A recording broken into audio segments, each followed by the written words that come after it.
Hey guys, and welcome to the very first day of Vlogmas. If you are new here, my name is Marissa and this is my booktube channel, Little Spider 9. Now I will be doing a booktube spin on Vlogmas, so rather than uploading a daily vlog, I will be sharing with you guys an actual content video every single day from now until the 24th. Now some of that is going to be book related, some of that is just like other types of videos, but not a whole lot of it is Christmas themed, so hopefully you guys enjoy it all the same. Hopefully you guys have started your holiday shopping already, but in case you haven't, today I will be sharing a gift guide for things that you might like to either add to your own wish list or give to the bookish people in your lives. I won't be sharing actual book recommendations because I feel like that's pretty specific to each individual reader, but if you would like to get my opinion on books, you can ask for recommendations in the comments below and I will do my best to give you some. Now starting off with the gifts I actually am recommending, most of these are great for any age, but I do have one more kid specific present that I thought I would go ahead and start off with, and that is And Then Story Starters 20 Imaginative Beginnings, illustrated by Alexandra Ball and written by M.H. Clark. Now at first glance this looks like a really beautifully published children's book. It has this amazing cover, it's so well designed, but it's actually a box, and when you open it up you get a little explanation of how to use this and then these 20 illustrated story starter cards. To give you guys kind of an idea of how you would use this gift, I thought I would read you one of these cards. It is really well made of this thick cardboard stock. It is beautifully illustrated and they all have the beginnings of stories that sound a little something like this. Every day, Alex and I take the same shortcut through the woods. We walk around the woodshed, jump over the stream, and follow the path straight until we reach the old pine tree. From there, Alex takes a left to go home and I take a right. We must have done it 100 times. But yesterday we walked around the woodshed, jumped over the stream, and discovered something new by the old pine tree. It was a door, a very old door, with smooth, worn wood and a polished gold knob. It stood up all on its own, as though a house that had once supported it had simply disappeared. Alex walked right up to it, grabbed the lion's head door knocker, and rapped 3 times. And then you would go ahead and fill in your own story. And I think this is a really great gift for bookish families with small kids because it encourages the parents to kind of tell different stories rather than just reading out of books. It really encourages kids to get creative and create stories in which they star themselves. I will go ahead and link this and everything else I talk about in this video in the description, so don't fear, you don't have to go searching around the internet for it. But I went ahead and picked this one up at Paper Source and it was about $25, which I think is a really great deal for all of the story magic that you are getting inside. I think it's safe to say that coloring books are having a massive comeback right now, thanks mainly to this kind of trend of adult coloring books, you know, Color Yourself to Calm and Zen coloring and all of that. However, there are also some really great book-related coloring books out there. For example, Color the Classics, Anne of Green Gables, A Coloring Book Visit to Avonlea. Now this one is published by Waves of Color and distributed by Macmillan and is obviously a take on the Anne of Green Gables series, and I think this is so beautiful. It's intricate enough that if you wanted to give it to an adult, you totally could, but it is also just really beautifully done, and I think if you were trying to introduce a young person to the story of Anne for the first time, I think this would be a really fun way to do it. Macmillan and Waves of Color have several book-related coloring books out at the moment. I know they do a fantastic one on Alice in Wonderland, but I will also say that Doubleday does some really fantastic book-related coloring books like a Pride and Prejudice one, so I will link some of the best ones that I have found down in the description box below, but I'm sure if you searched for, you know, the book of your choice, coloring book, you would find something. Another thing I know a lot of people love to do this time of year is break out an advent calendar, especially if it is related to chocolate, but there are also some really great bookish advent calendars out there. Last year, Book Riot did a really great article kind of compiling a bunch of different bookish advent calendars for you, so I will link that in the description. Because I'm a big kid and I can't resist, I went ahead and picked up one of the advent calendars that Book Riot recommended, and that is this adorable J.R.R. Tolkien Advent Calendar. Now, according to this is a series of 24 delightful drawings by J.R.R. Tolkien, selected from a series of letters and pictures sent to his children between 1920 and 1943 in response to 3-year-old John asking what Father Christmas was like and where he lived. Now, you don't get chocolate in this one, so sorry about that, but you do get really cute little drawings, like, if I can get this one open, hang on. So like the description says, you basically get to open each door to a very cute little drawing.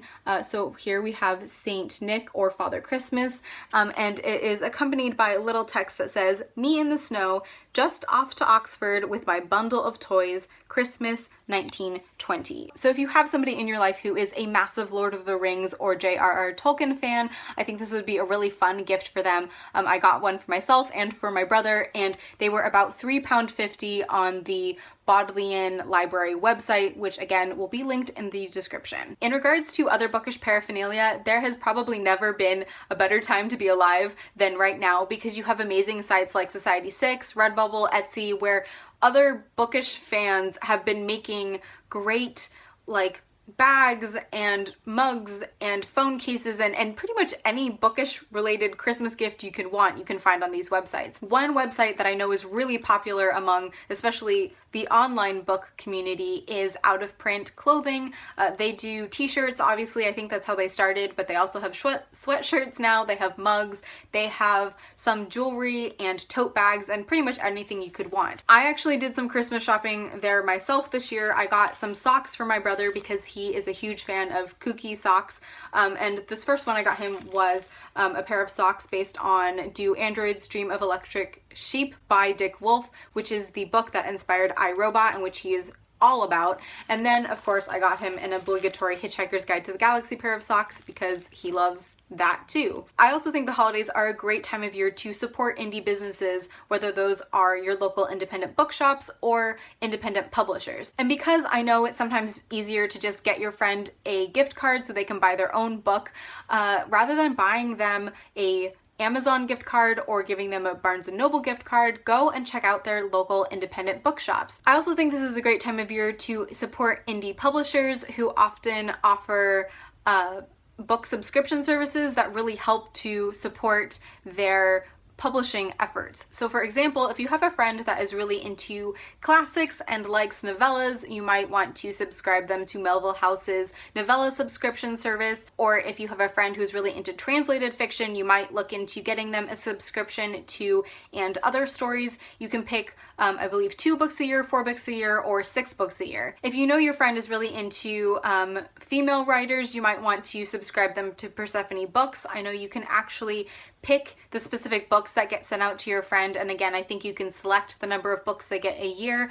Or if you're here in the States, I would highly suggest subscribing yourself or your friend to Black Lawrence Press. You can pick their poetry package, chapbook package, fiction package, or get a selection of all of the above. If you'd rather get a literary box, you can also do that this time of year, and there are several services that you can subscribe to. I know that Quarterly is big here on BookTube. I will link one of Rincey's videos about it down below if you want to see kind of the general mix of things that you get in a quarterly box from Book Riot. I know that Max from Well Done Books is an advocate for the Book of the Month Club subscription box, so I will link one of his videos as well. One final subscription recommendation would be to gift an Audible subscription to your friend or family member. That way they can pick books for themselves, but they get introduced to a really great service with a huge variety of audiobooks for them to listen to. And finally, if you have a friend who you know is really dedicated to a specific genre or type of book or author,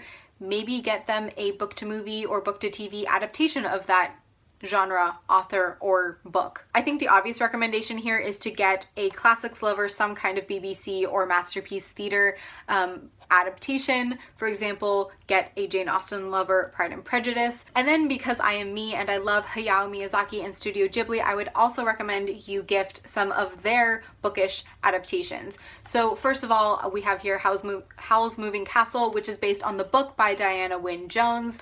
This is quite different than the book, but if you know somebody who is into that kind of 80s fantasy, this might be a really fun gift. Along those same lines, you could gift someone Tales from Earthsea, which is of course based on Ursula K. Le Guin's series of books that are set in the world of Earthsea.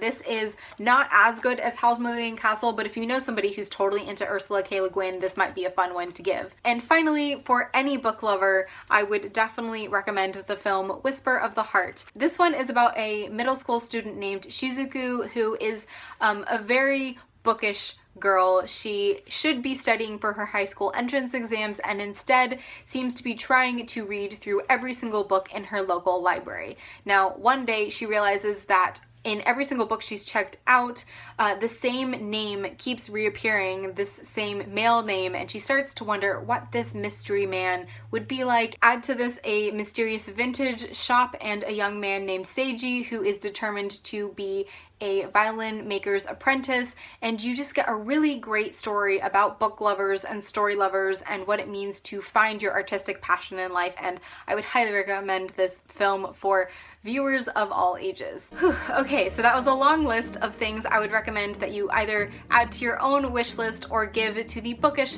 people in your life. I hope you found some of those interesting and maybe a little bit different than things you might have found in other people's bookish gift guides. Like I said, I will provide links to everything I have talked about in the description box below and in a blog post on my blog, so go ahead and click see more for all of the information so that you guys don't have to go searching around the internet for these things on your own. I'm really looking forward to spending the rest of Vlogmas with you guys, and I hope you guys are looking forward to it as well. But for today, that is all I have, so thank you guys so much for watching. I hope you are having a fantastic day.